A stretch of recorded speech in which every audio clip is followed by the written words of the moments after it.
Okay, so I'm going to get started with the introductions and then we can go around. So my name is Edward. I'm the outgoing vice president for the Graduate Student Congress and this year graduate student PhD candidate at the University of Kentucky.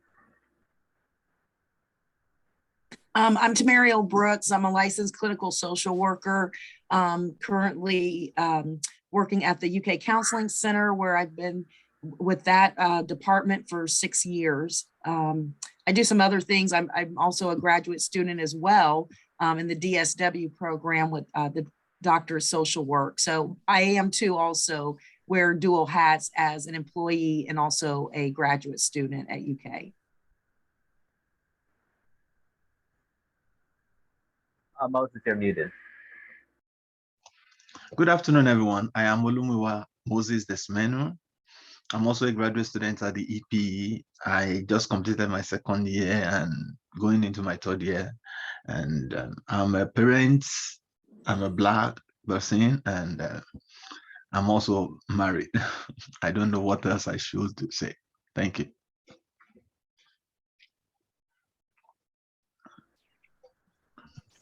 Great. So I wanted to bring together this session today as part of like a closing event for the Celebrating Diversity Month, which Moses and I have worked on last year and this year, and try to highlight some of the good that the BIPOC grad support group through the UK Counseling Center has done. So I was wondering if you could just walk us through the beginnings of the BIPOC grad support group and how that works. So yeah, I have just done one of the facilitators rather of the BIPOC grad support group for the last, I'm going to say maybe 2 years. So while I've been employed at UK for 6 years, my facilitation of that specific group didn't occur until about 2 years ago.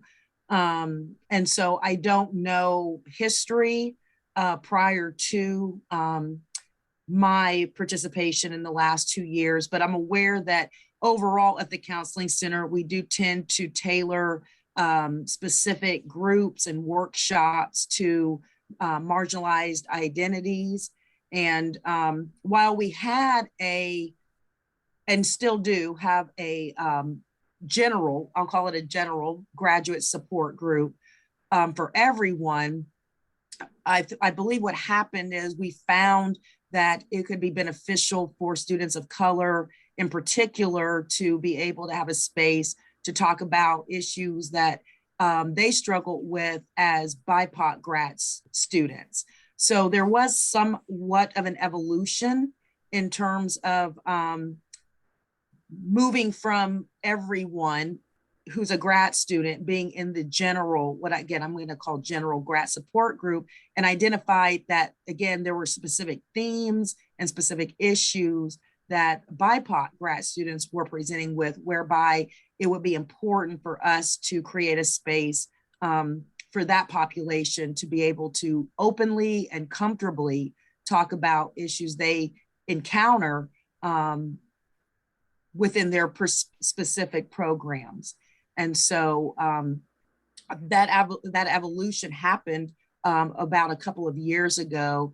And so it's not always been the case that we've had a specific BIPOC grad support group, but I found it to be beneficial and important to create and facilitate that space as I think about themes that come up across the board with many BIPOC students. And hopefully having that specific space for them, there's that comfort level, and also having 2 Black identified individuals facilitating the group, I hope has lent itself to students feeling as though that they can not censor themselves and be very transparent and honest in their experiences, while also getting support from other BIPOC grad students. Yeah, thank you. I just want to make sure that we're all on the same page with regard to BIPOC, meaning Black, Indigenous, and people of color. Yes. I thought that this was a group that really took off at UK with your guidance and leadership sort of during 2020. Is that right? Correct. right around that time when we had a lot of social unrest Yes, and murders of George Floyd, Breonna Taylor, and Ahmaud Arbery. indeed, indeed. So how has the group evolved since then, over the last couple of years, in terms of like yeah, has the group grown in size? Has it kind of remained about the same? So this semester, the attendance wasn't as high as it was in 2020. So the attendance did drop off, not certain as to reasons why that may have been the case. In terms of evolution, thinking about the conversations in that group in 2020, they do seem to be a bit different here in my facilitation this semester in 2022, relative to not as much conversation about systemic and institutional issues, racial unrest. That hasn't been the focus of our discussions, such as it was in 2020. So while the attendance has been lower, not certain as to the reasons for that, the topics have not been as heavily focused around social justice issues and more focused on what's happening for me in my program.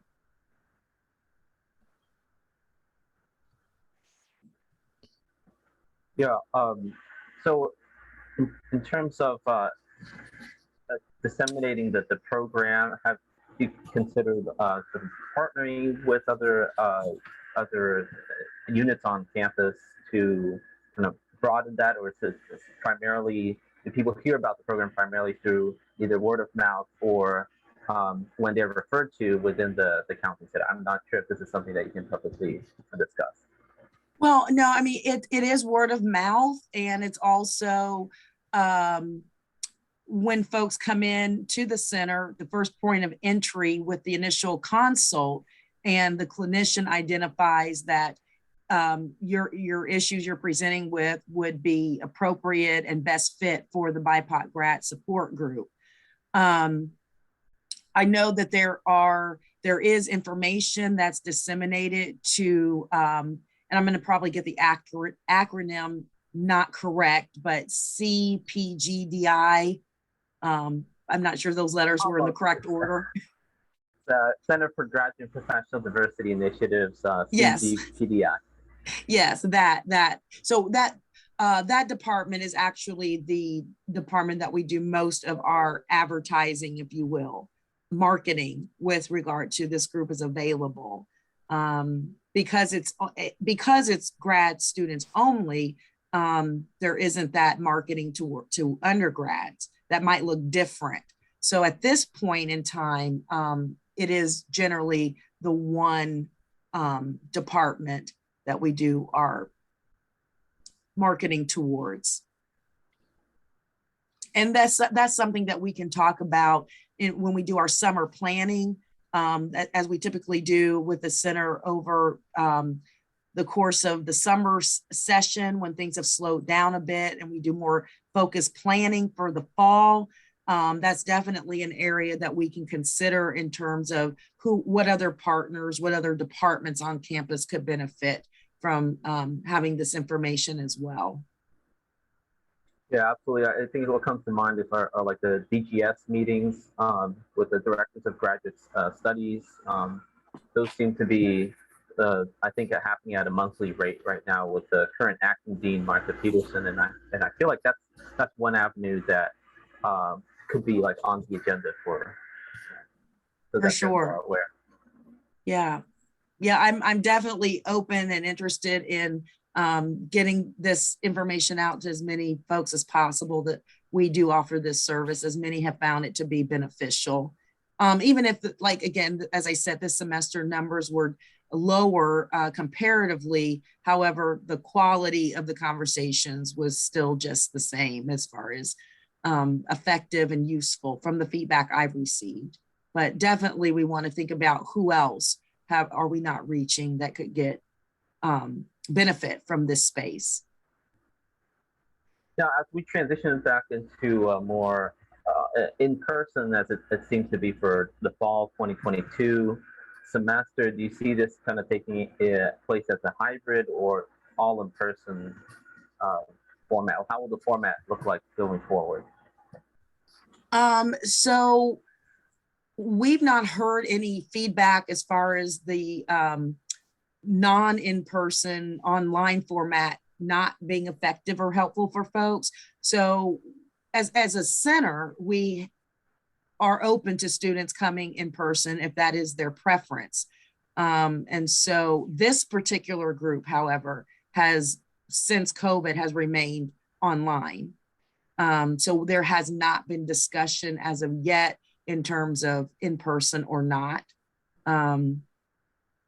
Something that we can consider. However, again, I've not heard any feedback from folks who did attend that it was not their preferred method.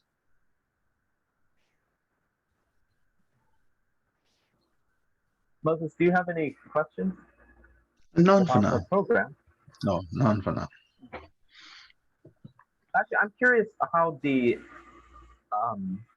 international student perspective is maybe blends into the conversation about grad support, if that happens, because I know that there is a whole separate international graduate and professional student support group through UK counseling. So Right. like the all graduate student support group, is there some people who move between both those all-encompassing groups and sort of these intersectional identities in the middle where BIPOC is located? We've historically, we have had a fair amount of international students in the BIPOC grad support group.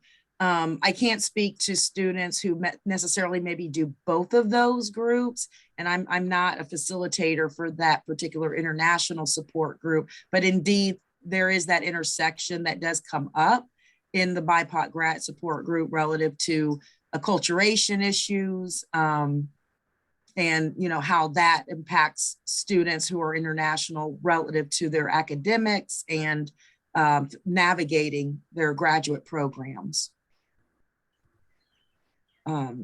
So yeah, that space is created for international students to share those concerns and support each other in that shared experience around acculturation difficulty.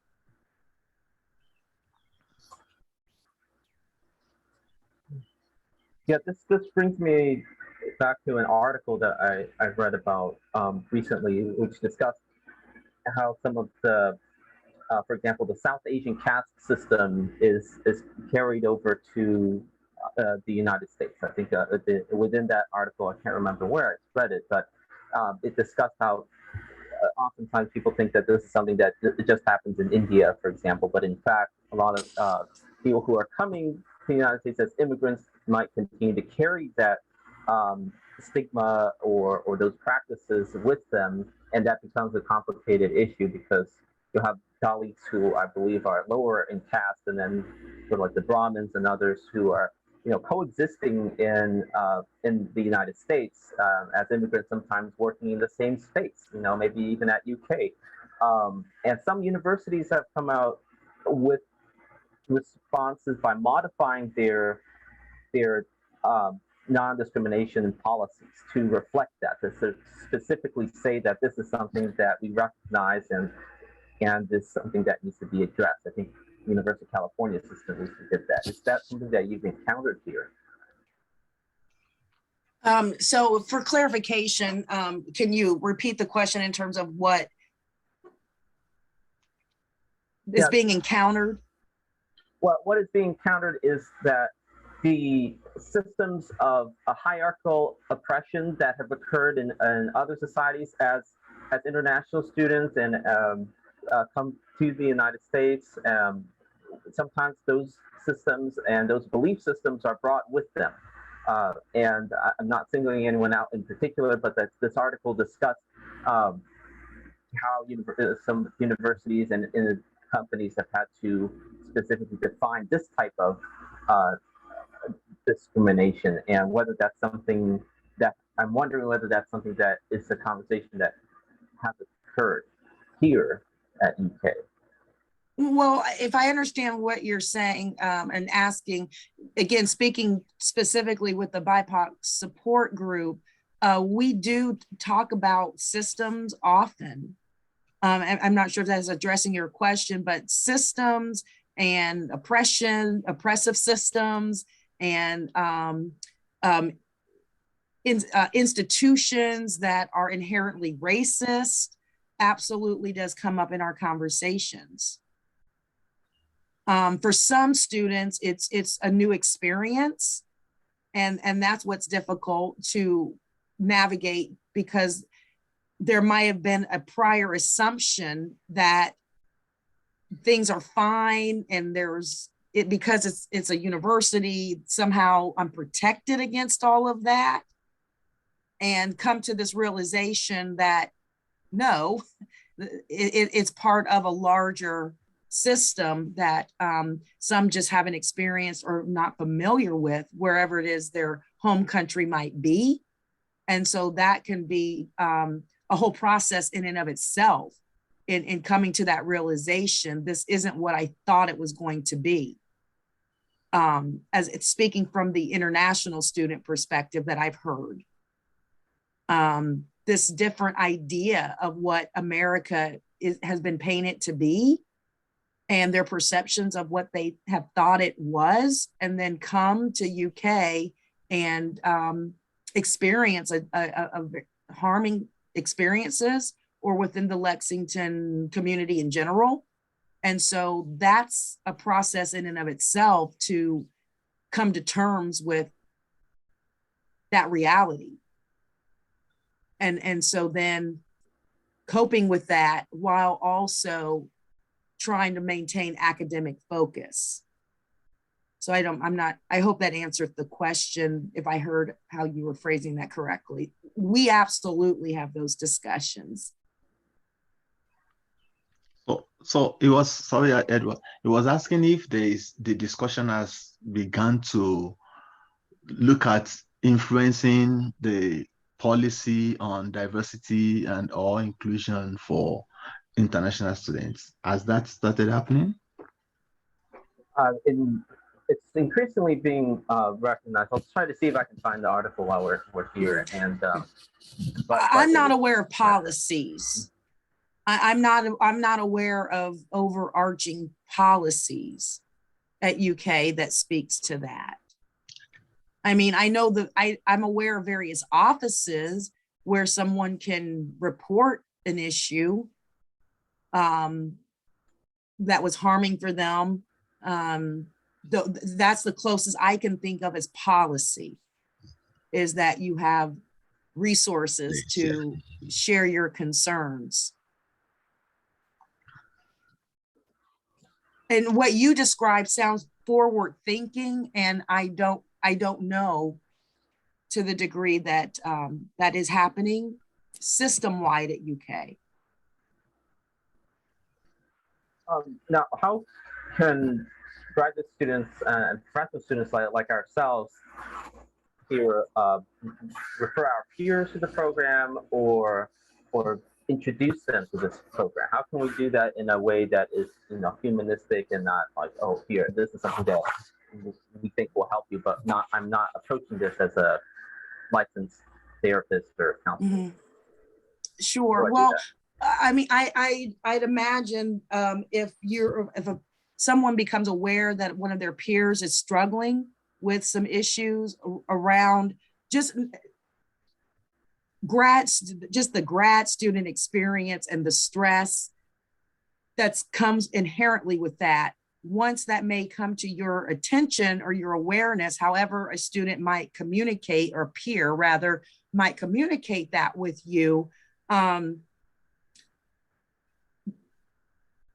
think it's appropriate and helpful to say, well, I'm aware that the counseling center offers a support group for graduate students, and specifically graduate students who are BIPOC, whereby that might help you in gaining support.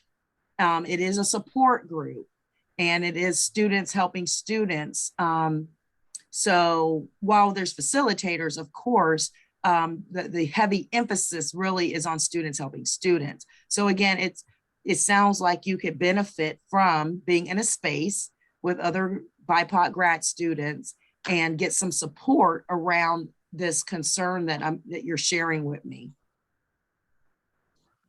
Yeah, I think I find commonly that the whole concept of counseling is sometimes very foreign. It's very like a Western approach, and even growing up in an immigrant family, I've encountered that, and I think that's always something that requires sort of discussing and kind of contextualizing it in a way that would be very welcoming to people who haven't experienced this before.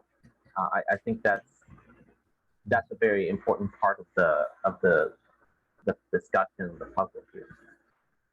Might be something to also still consider. Might be people's experiences from wherever they came from. Take, for example, the issue of counseling is emerging in Nigeria.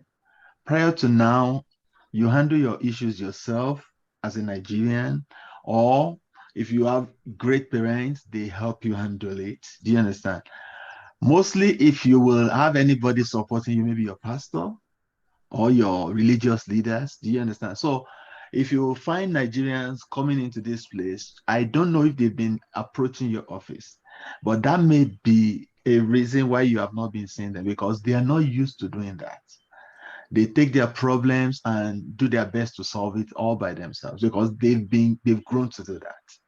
You understand? So, and I know it might be the same for many of my African colleagues too. Like even between us, to get people to tell you what is really going on with them might not be that easy. Unlike the way I see with American students who freely discuss their private issues, we are not used to that.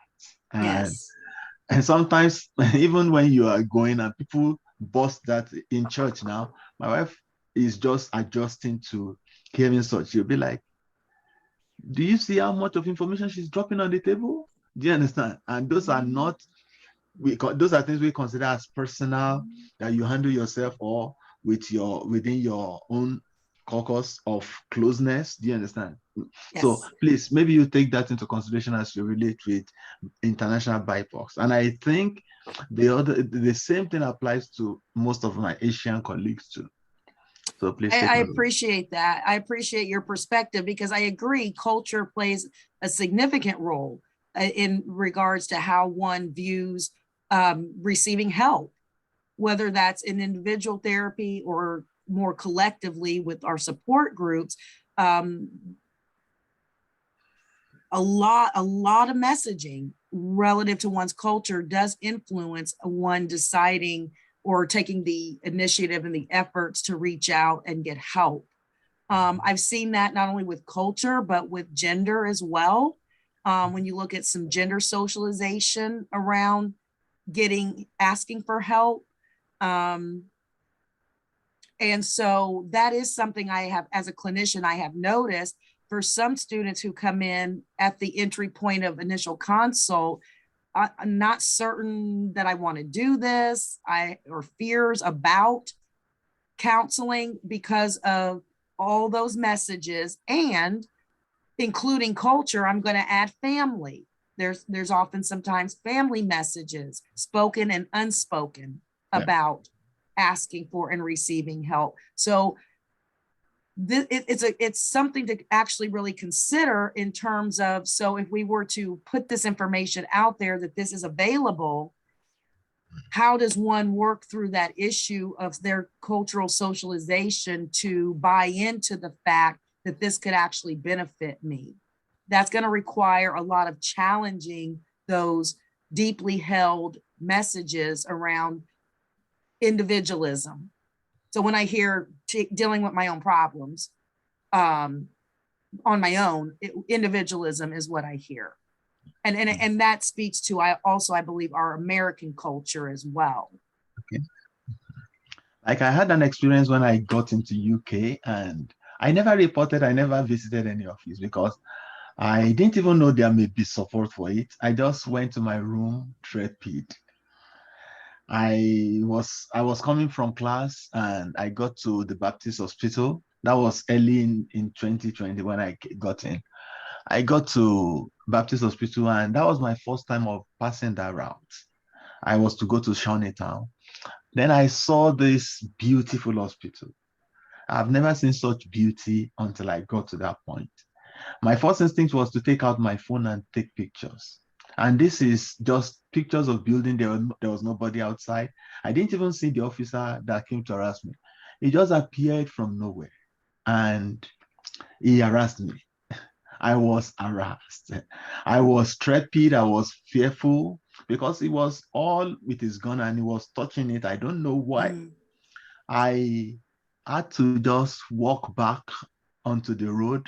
And on the road, even while on the road to get back to Shawnee Town, I was looking my back, checking my back if this guy is coming back. And the first thing that flooded my mind was, oh, this treatment of blacks.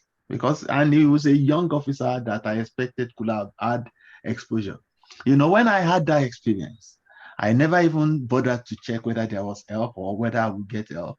My thought was, oh, better thank God you are safe and you are delivered and you've been able to get through this. Just go and keep safe.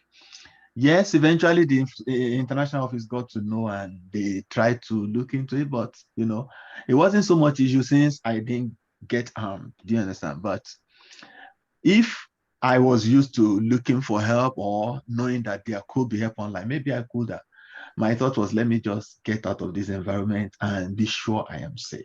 And afterwards, I didn't raise anything until the issue came up at the international office and they were asking questions and I had to share this. I didn't share this to label anybody, but you know, to let you know how we react and respond to issues. I did not bother to check whether there was any help because maybe I didn't consider it is something strong enough to also report. At least I was safe. That was the only thing that was on my mind. I got out of it.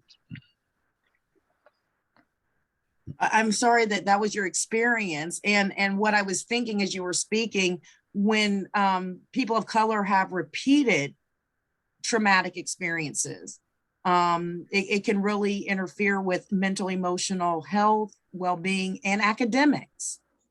So the repeated exposure to these incidents can be quite distressing, and holding all of that in and holding all of that to yourself, that can be very difficult. And so I think that's another reason why I think it's important for BIPOC students to have spaces to be able to share these experiences and get support around them, whether it's one incident or many. The one incident can have some lasting effects. Mm-hmm.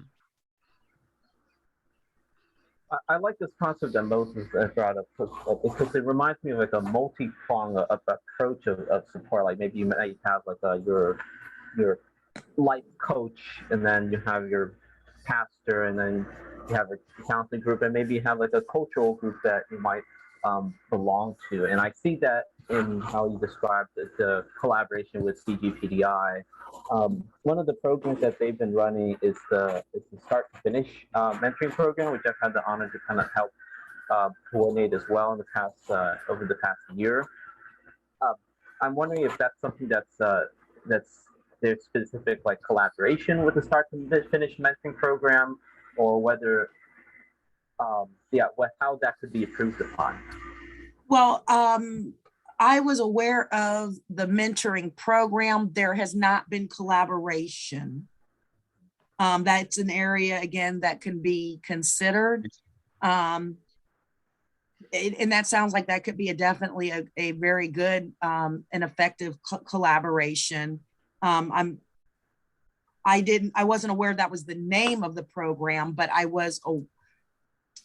actually, let me take that back. I was aware of mentoring opportunities for students of color who are undergrads.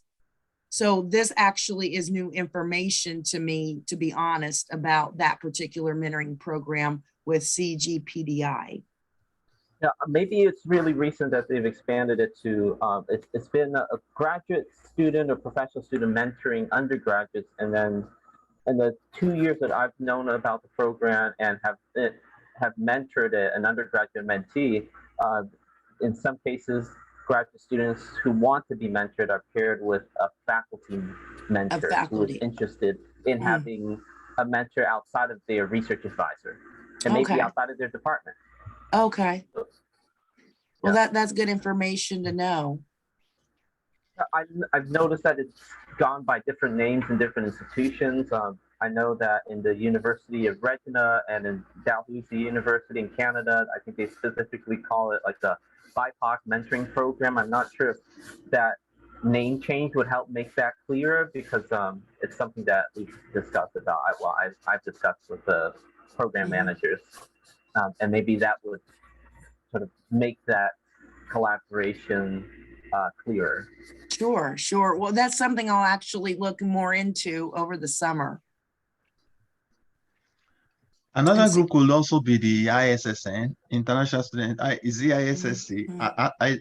Edward, International Students Concern Committee of the GSC. Maybe you might also look at bringing them on board. Edward, am I right? Yeah, that's correct.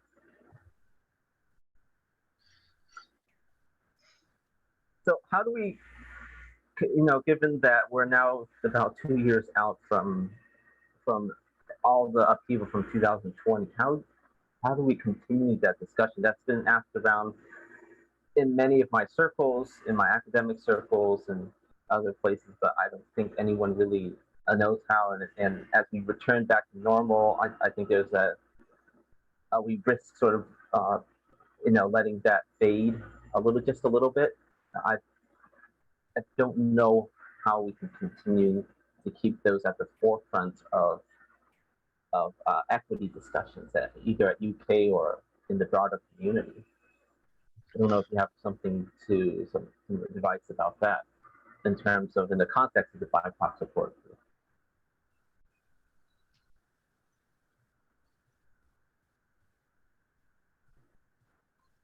So, I mean, as I think about how, at least this semester, the conversations were not as pointed to the racial injustice that was going on in 2020. I believe that the conversations have, even though they weren't pointed, I think they still spoke to those broader issues that were going on in 2020, but just in a different framework. So one of the things I'm thinking about that might be an example of that. And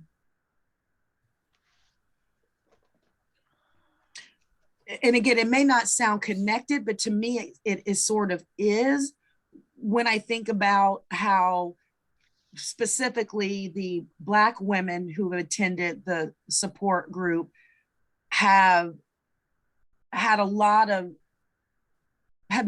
efforts at being more assertive in their voices being heard,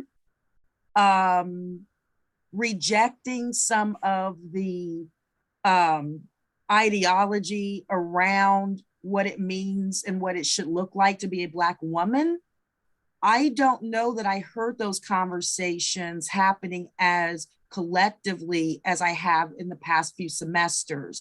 So while, again, they're not talking about George Floyd per se, I've wondered if this more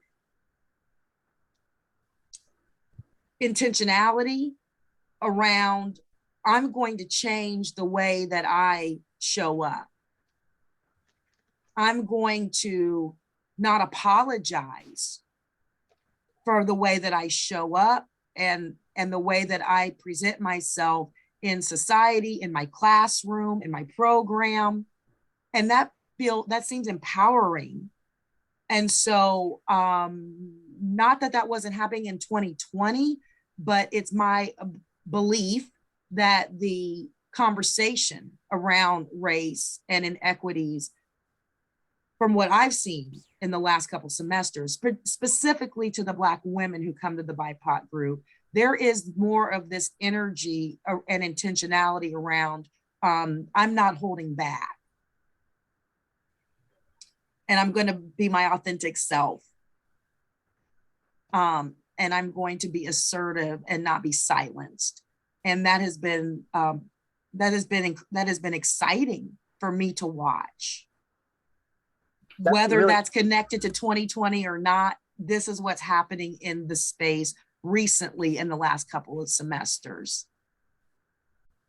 I think that's really uplifting to hear that. I'm glad to hear that there were some sort of major shifts in sort of the paradigm how we interact around our colleagues, and how people of color have started to collectively demand that respect that they should have had all along.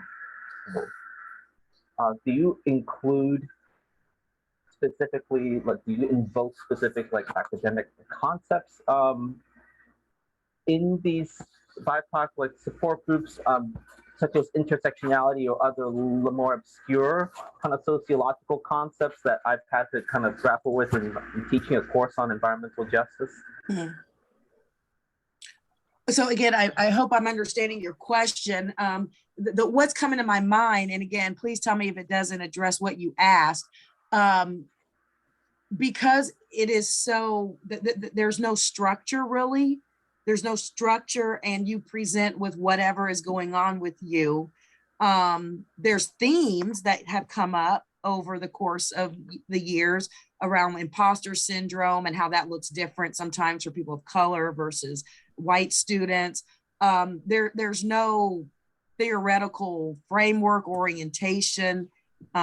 Folks come in with what they come in with, and it could be environmental, it could be socio-political. It could be I'm struggling because I'm the only person of color in my program.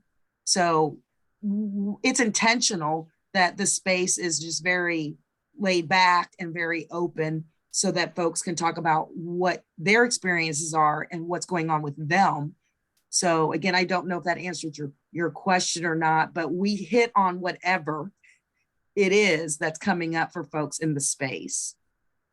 And often the individual issues do connect to larger problems, larger societal or institutional problems. Does that answer your question? I hope, maybe.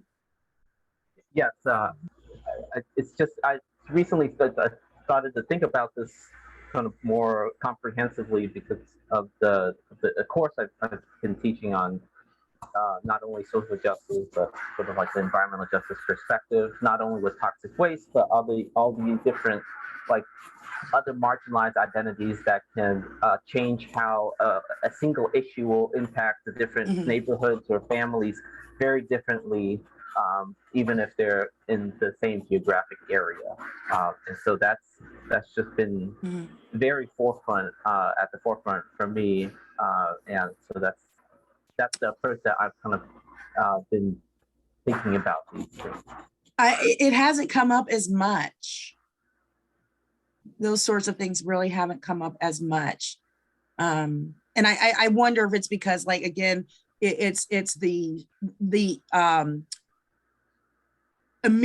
acute stress with grad school for those students who tend to come to the group. It's the acute stress of grad school and the inherent things that come up for them in grad school, to where maybe some of those larger pieces such as environmental issues aren't touched upon as much.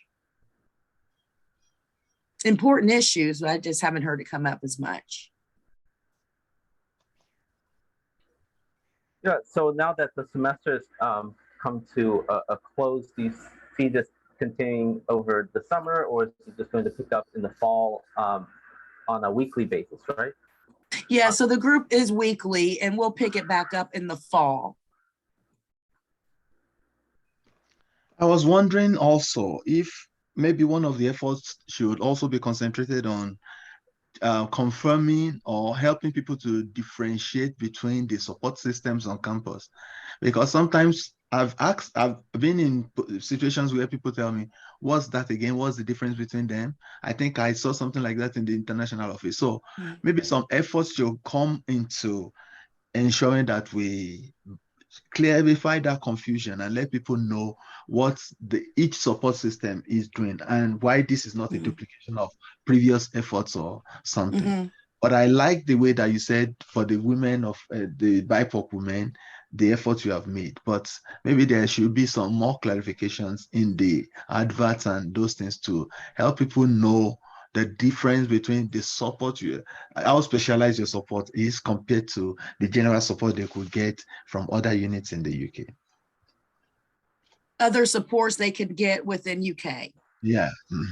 So I'm really interested. I mean, I'm very intentional with that.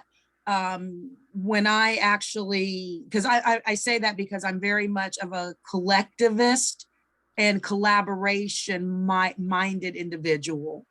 And I'm sure a lot of my socialization and culture contribute to that. So when I'm seeing somebody for even just the initial consult, while individual therapy at the counseling center or group that might be the intervention recommended, I'm consistently thinking about, and who else can I connect you with? So it could be our services, and I'd like for you to connect with this office and that office, this resource, that UK resource. So I'm very mindful and intentional about encouraging folks to utilize the other supports on campus, which I think that messaging needs to be louder in terms of, yes, the counseling center, and that's our role. And this office could help you as well in a different way. And so I'd like to see maybe a shift also with that messaging around the counseling center being the go-to and the only go-to, because I'm aware there's good work other campus partners are doing as well. And we're limited sometimes also on what we can do. So there's that reality as well. So I'm 100% about collaboration and collectivist in terms of supporting a student in addition to what the counseling center provides. Thank you.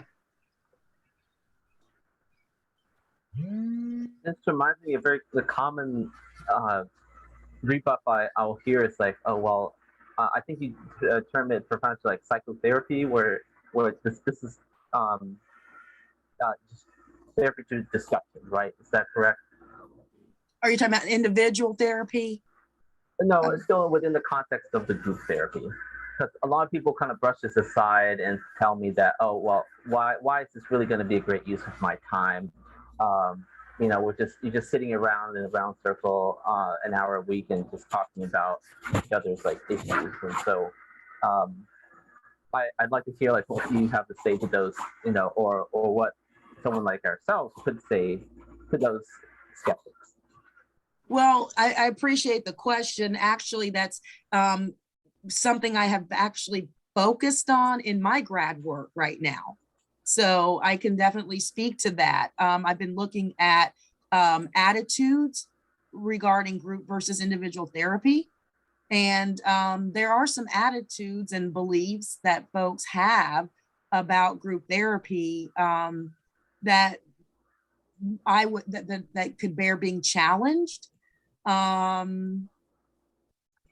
And it's not for everyone. I want to be clear that sometimes individual therapy is the most appropriate treatment modality for some individuals.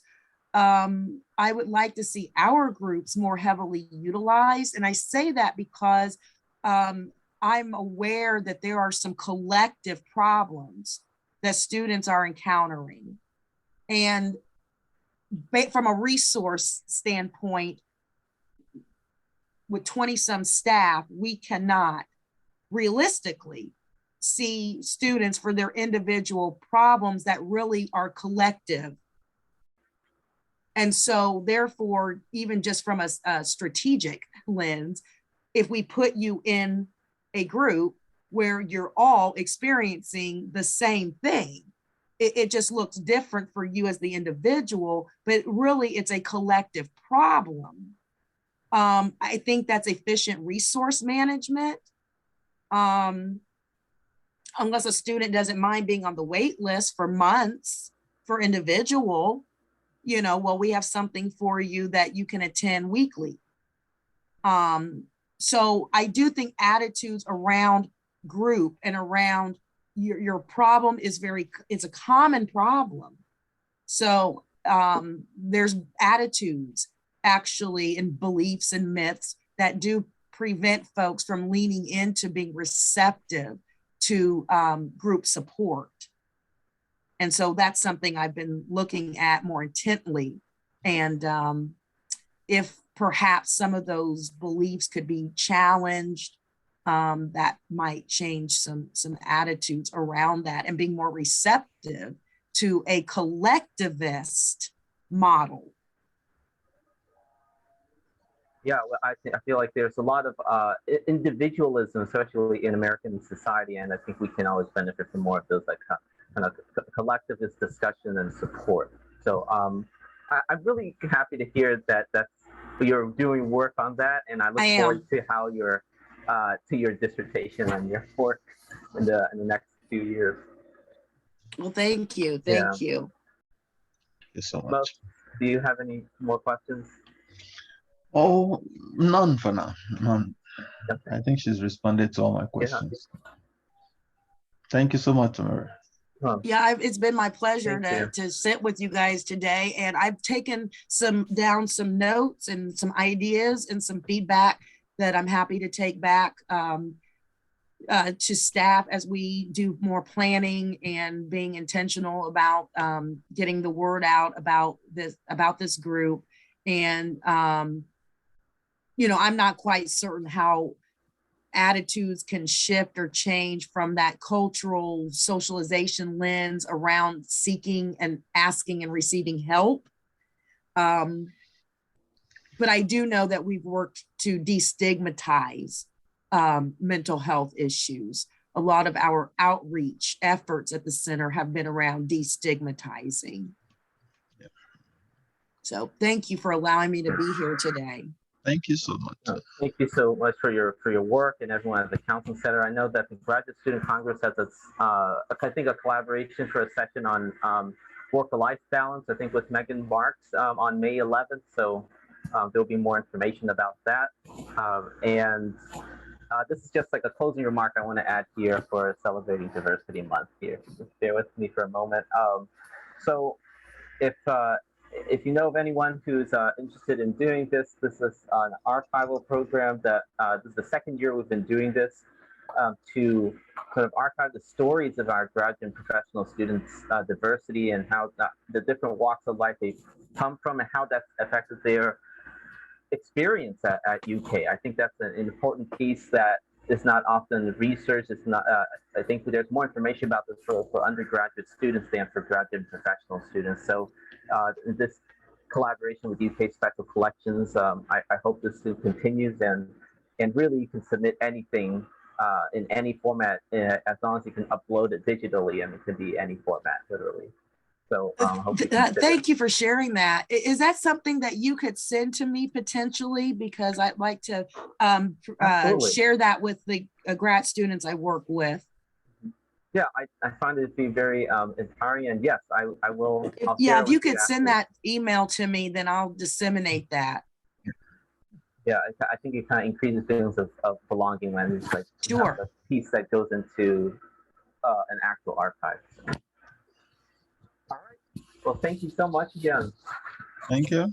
Thank you. Have a great weekend. Everyone take care. Have a great weekend. Bye-bye.